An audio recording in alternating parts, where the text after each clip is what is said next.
Yo, what up guys? We're back with a different tutorial. Today I'm going to show you how to create this cool glowing ball. Then after this, I'm going to show you how to create this kind of depth, kind of 3D-ish kind of look. I'm going to use an After Effects logo as an example, but keep in mind that it can be any other image that you want it to be. Then I'm going to show you how to create this cool glass effect. It's pretty simple, nothing too crazy. I'll get into it. Alright, so here I made a new composition. Here are the composition settings. If you want to copy them, it really doesn't matter.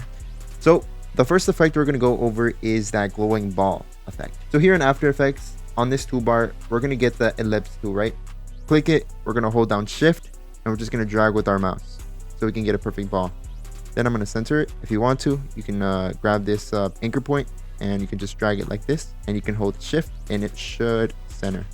Okay, so now that it's centered, there is this plugin that I did use to make it glow. So yeah, so the third-party plugin is called S_Clouds Color Smooth.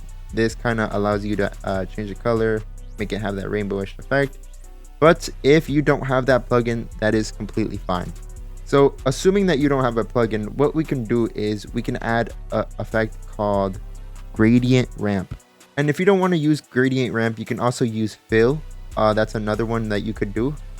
If you hold down Alt on your keyboard, you can change the fill color. Then from here, you can just kind of extend it how you want to, and you can kind of animate it if you want to. So you can also add more if you want to. So if you just hold down Shift and click on anything here, you can also add on another color if you want to. So what I'm going to do is I'm going to add 3, and boom, just like that. Now you kind of have this, which is pretty cool. I think it's awesome, so we're just gonna stick with this. So now here we're gonna enable the starting point and the end point here in the beginning of the frame. We're gonna drag these keyframes to the very bottom, you know, nothing too crazy. Then from here we're just gonna move these around where you want them to start. So I'm just gonna bring this one down, move it like this. Right now I'm gonna easy ease or F9. Now we have something like this. What we're going to do is we're going to right click and we're going to go to layer style, then put inner glow. So here on inner glow and layer style, inner glow, what we're going to do is we're going to change this to white. Then we're going to change the blend mode to color dodge. From here, we're going to go to size and choke. We're going to increase the size, then increase the choke a little, not too much, and you can kind of see that glow forming. So if you do change the blend mode, you can kind of see that it has different effects, but personally I like color dodge because it makes the sides pop a little bit more. As you can see, it looks pretty cool. Now from here, what we're going to do is we're just going to duplicate this. Okay, now that we duplicated it, what we're going to do is just delete the layer style completely because we don't need it anymore. Now we're gonna change the parent link, put it to the top. So if you want to mess with this on the top, you could do that. From here, we can add an effect called deep glow. So if you have a third-party plugin, which I hope you do, you can kind of see that we can kind of start creating that same effect. We can go here to chromatic aberration, enable that, put it to like 30 or 32, whatever you think is best in your opinion. And then we can go to input. You can also mess with the threshold if you want to. This is honestly all up to you, but as you can see, we now created this kind of cool effect ball on After Effects. So now what you can do is go to the top, enable position and scale, and you can just start animating it wherever you want. Now remember, you can add different effects like gradient ramp. Now just in case you don't have deep glow, here's the setting for glow.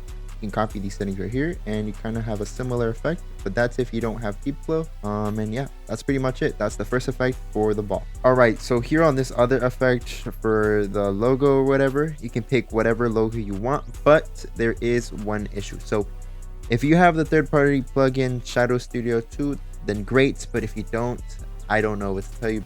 If you don't have it, you know, you could look up online and, you know, get it that way if you want to, if you know what I mean. But what we're gonna do is we're gonna make this a pre-comp and we're gonna save that. Okay, now we're gonna right click, layer style, and what we're gonna do is click Bevel Emboss. Then we're gonna go down here and we're gonna change the size to like 15, something like that. Then we're gonna change the soften to like 15 as well, you know, something light. These settings are optional, so you could mess around, but Yeah, that's the way I have it. I'm just gonna mess with this right here. You know, you can see the lighting here, kind of see what's going on, like that. There we go, that's cool.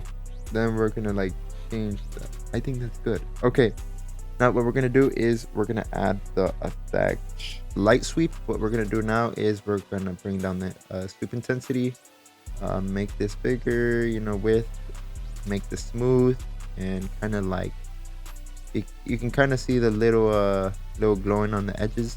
So we're gonna try to fix that. Put this in the center. We're gonna increase the edge thickness, the intensity, and you know, you can kind of see that much better. We're gonna have something like this. Then we're gonna duplicate it. We're gonna do the same thing, but it's gonna be right around here. Bring this down a little. Edge thickness, intensity, we're gonna bring it down.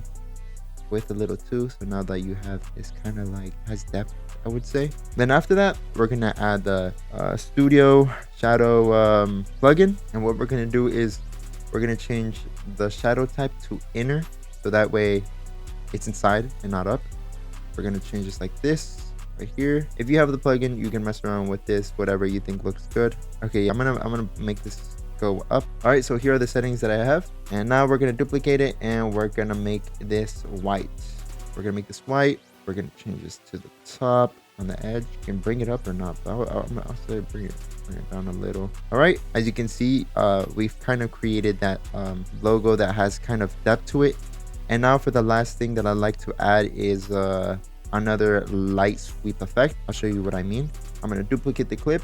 I'm gonna close all of this and delete this, and we're just gonna have one of this, right? We're gonna have one effect called TC light sweep.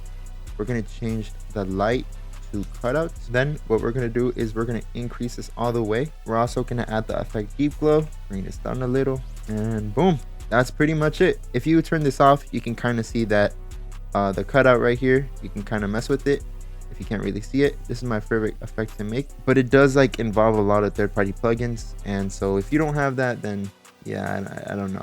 And there you have it. That's pretty much it. You can animate it, mess with it however you like. It's up to you. All right, now we can move on to the next effect, the glass effect. All right, now for the glass effect, I'm gonna show you how to create this right here. It also works when you put a video behind it, as you can see. The first thing we're gonna do is we're gonna go here again. We're gonna try to get a rectangle, shift, like this, center it. We're gonna change this to white. After that, we're gonna put in fast box blur, and we're just gonna set this like to maybe 25, and then set this to like 10, 7. You can honestly mess around with this however you want. Then we're gonna enable this. Now it is gonna disappear, but that's fine. Then we're gonna add an adjustment layer, and we're just gonna add tint to it, and we're just gonna make both of it white. And after you've done that, you just want to duplicate this, turn this off, and delete fast box blur. Dang, I couldn't say that. Now with this adjustment layer, we're gonna change the track to 3. Then for the third layer that we duplicated, we're gonna add drop box, or I mean drop shadow. Well, actually, no, we're gonna make it 67, 65, whatever you think it looks best. Shadows a little. Okay, cool. Now what we're gonna do here is we're gonna toggle this on. By the way, we're gonna bring down the opacity a little, like I'd say like 15, I would say. So here on the adjustment layer, the tint, this is honestly all optional to you and what you think looks best, but personally I like having it around like 10 or 15, sometimes 0, just depends what it is in the background. So here I'm just gonna put it to 0 since I don't really need it much, and we're gonna increase the roundness because you know that looks good. I'm gonna change it to 148 or 150, it doesn't matter, and boom, you should have something like this. You can make the background much more blurrier. For example, if I were to toggle this on, right, go here, fast box blur, change this, or maybe you want to change this too. It's really honest, like it's honestly all up to you how you want it to look, how blurry you want it to look. And yeah, that's pretty much it. You have this kind of cool glass effect. You can also make it 3D if you want to. You can mess with it. Got to change this to advanced 3D to do that. Go here, pull this up, and boom, just like that, kind of have a cool 3D look. All right, I guess that's pretty much it. I don't really have nothing to say, but I think I'm going to change up my videos a bit more.